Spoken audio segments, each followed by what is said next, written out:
itong pagdedeklara ng martial law, po pwedeng ma-review ang legal at faktual na basihan ng hukuman at ng ating Kongreso. In fact, automatic na kapag nagdeklara ng martial law, yung Kongreso ay talaga mag-i-special session at pag-uusapan ang legal at faktual na basihan.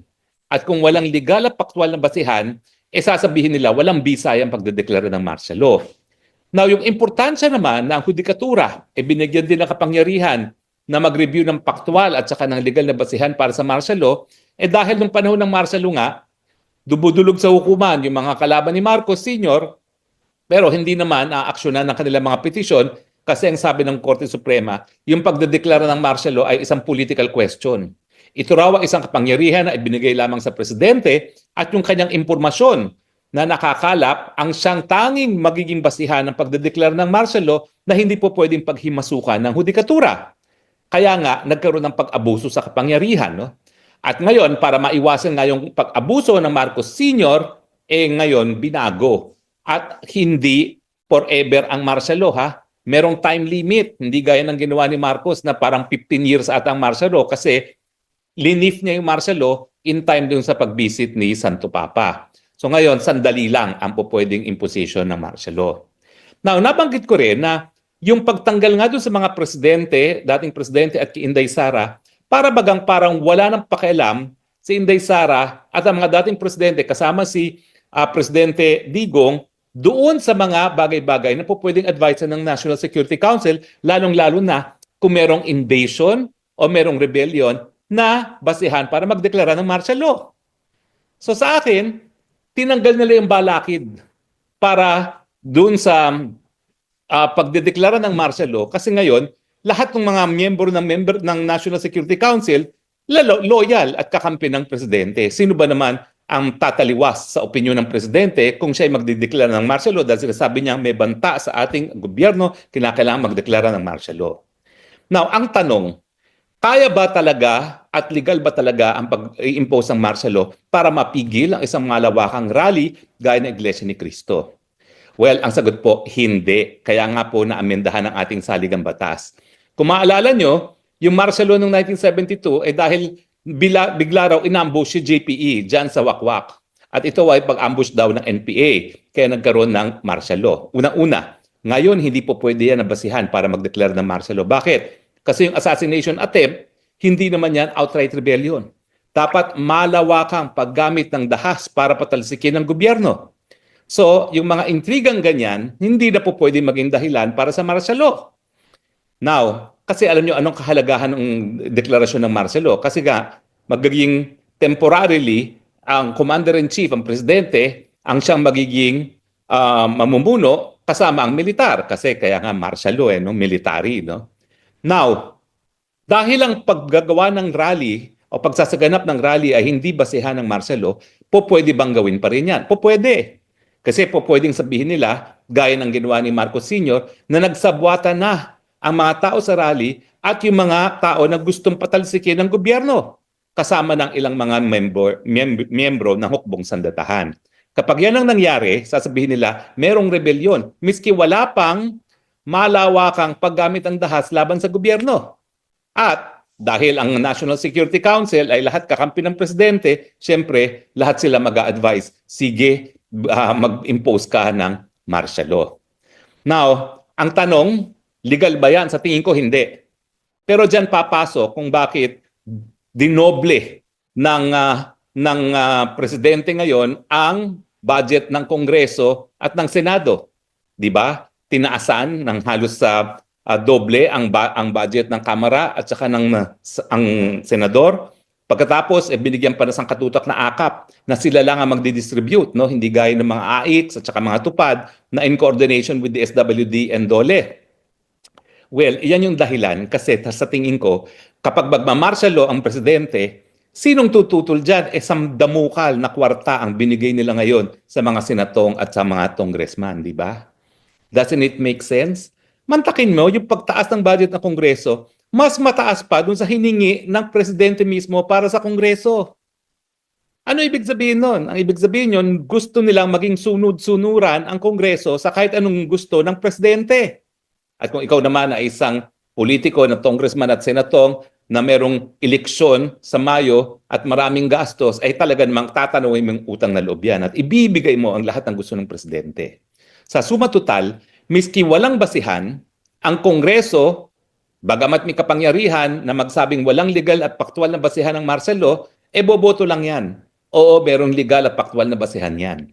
Okay? Dahil nga sa sandamukal na kwarta na ibinigay nila sa 2025 budget. Paano ngayon ang hukuman? Well, yan na lang ang pag-asa natin. Ang pag-asa natin, ang hukuman na sa ngayon ay hindi po pwedeng tanggihan yung kanilang katungkulan na reviewin, repasuhin kung merong legal at paktual na basihan. Hindi gaya nung panahon ng martial law na sinasabi nilang political question na tanging presidente lang makakasagot. Ngayon talaga, obligasyon na yan ng hudikatura. Pero titingnan po natin kung ano magiging kasaysayan kapag nangyari nga na nagkaroon ng martial law, magiging tikumba ang mga justices o talagang gagawin nilang katungkulan na ipatupad na ang saligang batas, ang pinakabataas na batas sa ating bayan, mas mataas pa sa presidente, na lahat ng mga ginagawa ng presidente na labag sa saligang batas ay mapapawalang bisa. Now, alam nyo ngayon, sa ating kasaysayan, ang isang kapitbahay natin, South Korea, ay may ganyan ng problema. Kaya lang, ibang sistema nila. Anong pagkakaiba? Unang-una, ang impeachment sa Pilipinas ay Kongreso. Pero ang uupong mga magistrado ay mga senador, mga politiko rin. Mas maganda yung sistema ng South Korea. Kasi yung mag-i-impeach ay mga mambabatas, pero ang didinig ng kaso ay ang Constitutional Court. Bakit mas maganda yon? Bihasa sa batas ang mga magistrado ng Constitutional Court. Hindi gaya dito sa ating Senado na wala pa kalahati sa kanila ang mga abogado. Karamihan ng uupong bilang mga magistrado magdedetermine kung matatanggal ang presidente o vice-presidente ay politiko na hindi bihasa sa batas. So on that sense, on that note, parang mas maganda yung sistema ng South Korea. Pero alam mo, meron pang mas maganda sa South Korea. Kasi sa South Korea, na-impeach yung presidente dahil sa pagdeklara ng martial law. Ang tanong, pwede rin bang gawin yan sa Pilipinas? Well, theoretically pwede. Kapag nadeklara ng Korte Suprema na walang legal na basihan ang pagdedeklara ng martial law, in which case, yan ay pwedeng betrayal of public trust. Kasi betrayal of public trust naman, isang basihan ng impeachment na kahit ano yan.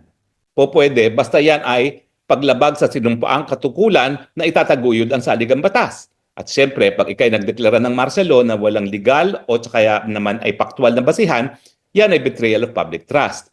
Pero ang nakakainggit, etong nakakainggit. Dahil sa South Korea, pag illegal ang pagdedeklara ng martial law, hindi ka lang matatanggal sa pwesto, makakasuhan ka pa ng insurrection. Yan ang wala tayo sa Pilipinas. Dapat ang presidente na walang basihan, legal o paktual na magdeklara ng martial law, merong patawan na parusa, kasong kriminal na meron ngayon sa South Korea. Kaya naiinggit ako sa mga South Koreans. Pero hindi pa naman tapos ang lahat, no? Pwedeng gumawa ng batas para magbigay nga ng criminal liability sa presidente na magdedeklara ng martial law na walang basihan. Pero pwede rin natin basahin yung sedition, no? Yung pag-attempt na yung pagtangka na huwag paganahin ang gobyerno. Baka pwede nating gamitin din yon sa isang presidente na illegal ang pagdedeklara ng martial law. Kasi alam mo, nangyari talaga, mali talaga yung ginawa ni Marcos Sr. Pero anong nangyari? Nakulong ba siya? Naparusahan ba siya? Hindi. Ang daming Supreme Court decision at saka may decision ng mga foreign courts sa Switzerland na ang dami nilang pera na ninakaw. Nakulong ba sila? Hindi. Merong court judgment sa Amerika na talaga linabag nila ang karapatan ng pantao ng napakadaming tao. Nakulong ba sila? Hindi. So dapat matuto na tayo sa ating kasaysayan. Kinakailangan kung wala pang batas para maparusahan sila, gamitin natin yung existing provision of the law. At ako talaga, pag-aaralan ko yung sedition, yung pagtangka na wag paganahin ang mekanismo ng gobyerno, titingnan ko kung papasok dyan talaga yung illegal na deklarasyon ng martial law. Pero ano naman ang leksyon na makikita natin sa South Korea? Alam mo, South Korea, mas mayaman sa atin yan.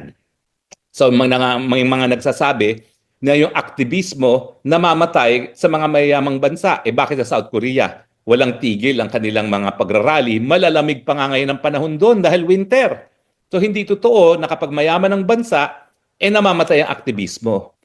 Ang nakakainggit talaga sa South Korea, talagang pinaninindigan ng mga mamamayan, bagamat sila ay mayaman na, yung kanilang karapatan bilang soberenyang mamamayan ng South Korea. At sana ganyan din katindi ang paninindigan ng mga Pilipino sa paninindigan nila na sila ang soberenya, sila ang tunay na may kapangyarihan sa ating republika. Ang tanong, matututo ba tayo sa ating kapitbahay ng mga South Koreans? Well, malalaman natin yan sa mga darating na araw. Dahil sa tingin ko talaga, magkaka-inkwentro talaga ang puwersa ng kadiliman at puwersa ng kabutihan sa mga darating na araw. So ikaw kabayan, saan ka papanig? Kadiliman or kabutihan? Demokrasya or diktadurya? Pandarambong o responsableng pamumuno? Sana po, para sa ating taong bayan tayo, para sa inang bayan tayo, dun po tayo sa tama, dun tayo sa kabutihan.